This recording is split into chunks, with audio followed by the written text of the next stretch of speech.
Christmas Station ID ng TV5. Tito Vic and Joey ang bungad. Yan at iba pa ang pag-uusapan natin ngayong araw ng Martes, November 19. Pero bago yan mga kaparokya ay humiling ako na pakisubscribe ang aking YouTube channel. Pakiclick ang bell icon para una kayong manotify sa mga bagong video na ilalabas ko. At pakidamay nyo na din na i-follow ang aking Facebook page na Mega TV at ang aking TikTok account na Kaparokya TV. Maraming salamat! So mga kaparokya, umpisahan natin ang ating topic sa highest views ng dalawang noontime shows para sa kanilang main YouTube channel.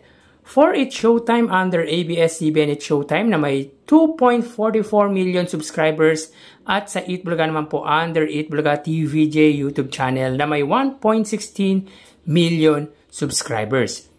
So sa oras na 1:34 PM sa segment na Kalokalike, ang It's Showtime ay may highest views na 75,000 viewers. Pero umabot po ng 76,000 po yan mga kaparokya as I watch po mga kaparokya. At para naman po sa Eat Bulaga sa segment na Gimme 5, sa oras na 1:48 PM, sila po ay may 90,000 highest views. So dito, pagdating sa highest views mga kaparokya, angat po ang noontime show ng Legendary Trio at na-meet din po nila ang kanilang daily average views na 88,000. Samantalang bigong muli na ma-meet ng Madlang People noontime show ang kanilang target number of views na 100,000. So pang 14th episode na po ito na hindi na-meet ng It's Showtime ang 100,000 views. Huli nung magpasikat week pa. Punta naman po tayo sa prizes na naipamahagi ng dalawang noontime shows kahapon. So mga kaparokya, last week, they got a total of 1,768,000 pesos. Kung saan ang 410,000 dito ay galing po sa Madlang People noontime show. At ang 1,363,000 ay sa noontime shows naman po ng Legit Dabarkads. So ngayon naman po ay para sa kahapong episode. So dito may kita natin sa data na ang It's Showtime po ay may 70,000. But according sa napanood ko po live Facebook ng It's Showtime, sila po ay may total na 105,000 pesos. 90,000 po for Kalokalike segment dahil 20,000 each for 3 winners and 10,000 each for non-winners with a total of 90,000 pesos. Plus 15,000 naman po sa tawag ng tanghalan dahil yung non-winner po dito ay nakatanggap po ng 5,000 at ang winner naman po ay 10,000. So, It's Showtime got a total of 105,000 pesos.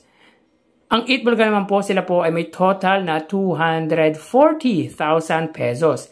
30,000 for Pera Free segment, 15,000 sa Oh Baby contest, 5,000 for Birch 3 FB promo, 80,000 sa Sugod Bahay segment, 95,000 naman po sa Gimme 5, at 15,000 sa Bawal Judgmental Ka Ba segment. So, bali ang combined prizes for the Monday episode is 345,000 pesos. So, tumas po ang papremyo ng It's Showtime dahil po sa Kalokalike semi-finals. So, quick report lang po tayo sa kinita ng movie ng dating Eat Bulaga host at Legit Dabarkads na si Alden Richards at kapamilya actress na si Catherine Bernardo. So, as of November 17, meron na po silang gross na 670 million. In 5 days since pinalabas po ang movie nila na Hello Love Again, ay kumita na po sila ng mahigit kalahating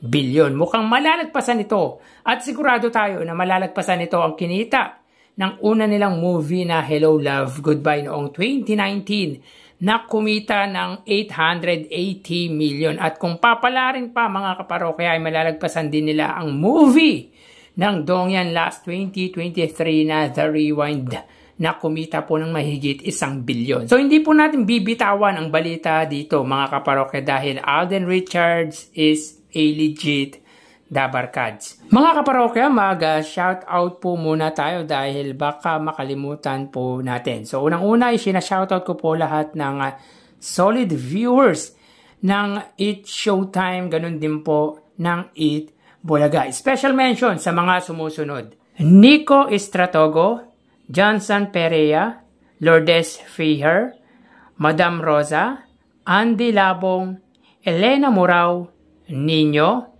NPHL, Gloria Luausus, Helen de la Cruz, Wilfredo Reyes, Renato Reyes, Fernando Publico, Liza Marino, January Mendoza, Roy, Graciano Uclarit, Derek Pilapil, Raymond Macabali, Heidi Gutierrez, at marami pang iba. Maraming salamat po sa patuloy na panunood ng aking video. Sa mga hindi po na shoutout, babawi po ako sa inyo next time.